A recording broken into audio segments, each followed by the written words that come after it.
Hi guys, I'm Kristen and today we are headed back to the floor and we are going to work on leveling. Honestly, this is the project that just keeps on going. And I thought it would be moving a lot faster than this, but everything has a step before a step before a step. So what we've been working on is getting these skylights in and then starting to kind of close up the walls a little bit. We don't have everything closed up yet because we have to wait for our plumber to come back, but it's a really good time for us to start working on the floor again and getting that prepped so that when it comes time to install the shower and the cabinets, we are completely ready to go. So here's the plan for today. We've already gone ahead and we've put in our subfloor and our cement floor.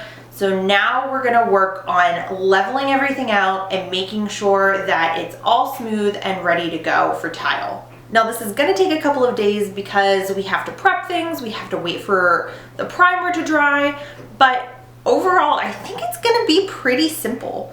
So stick around, we'll show you how to do it, and I think it's time to get started. So let's go.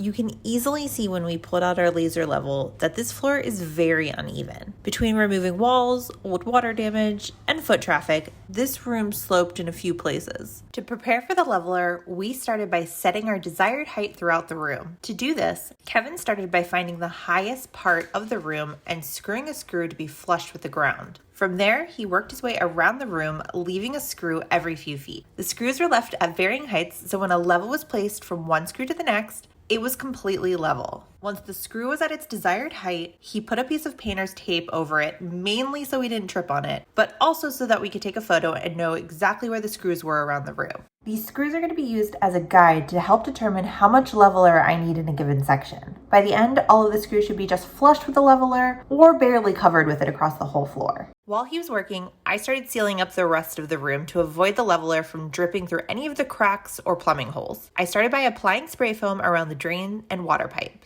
Then I used caulk to seal all of the cracks between the walls and the cement board around the perimeter of the room. And now the room is officially prepped for leveler. So far today, I've gone ahead and re-vacuumed the entire room again to get up every little bit of dust, debris, little fibers, everything I could find. Now we're gonna start by priming the floor. And this is gonna have to sit for at least 2 hours. So I'm gonna do it today and then we'll do the leveling tomorrow. We're gonna start with this LevelQuik primer. And according to the back of the container, there are 2 different ways to do it, depending on the porousness of your concrete. Because we have the cement floor, it is very porous. And so we're gonna follow the directions for the over porous concrete, which is to dilute 1 part primer to 3 parts water. So I'm really just gonna make some of this up in a bucket and pour it on the concrete and then just kind of roll over it with a paint roller. And I think that'll do the trick. Here we go. First things first, can we all admit that we didn't expect this to be baby blue? I also expected it to pour on much thicker than it did. The mixture absorbed pretty quickly into the concrete board, so the easiest way I found to apply it was to just dump the primer out and brush it around. So I'm in my garage and I'm gonna start mixing the leveler. Now, from what I understand, all we need to do is take some cold water, mix this bag of leveler, mix for 2 minutes, and then I should be able to just take it upstairs and pour it onto my surface. So fingers crossed, let's hope this works. The consistency of the leveler is going to be much different than, say, mortar or grout. There's no peanut butter here. This is much more liquid, like a smoothie. So this bucket ended up being incredibly heavy, and I had to split it into 2. Ready?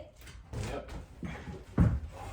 Basic instructions for using the leveler is to dump it onto your surface and then spread it out from there. I used a trowel on the end of a painter stick to help smooth it out and move it where I needed it to go. The problem is, it didn't always go where I needed it. Okay, here's where we are after application. You can see there's some discoloration just because I put some more water into some of them than others, and it's drying differently, but I don't know. It's coming out a little uneven, which I'm waiting to see if it kind of levels itself. But right now, like you can see right here, there's a big little gap area. So I guess we just wait and see. Also, I had an emergency situation. This board was not anywhere near tight enough, and I had a lot of flooding. So I threw some emergency styrofoam in there, but word to the wise, your board will never be tight enough. This project definitely did not go as smoothly as I'd hoped. Our floor is still not level, and there are definitely new high points that we now have to figure out how to deal with. So here are the lessons I learned about leveling. Number one, buy more than you think you're gonna need.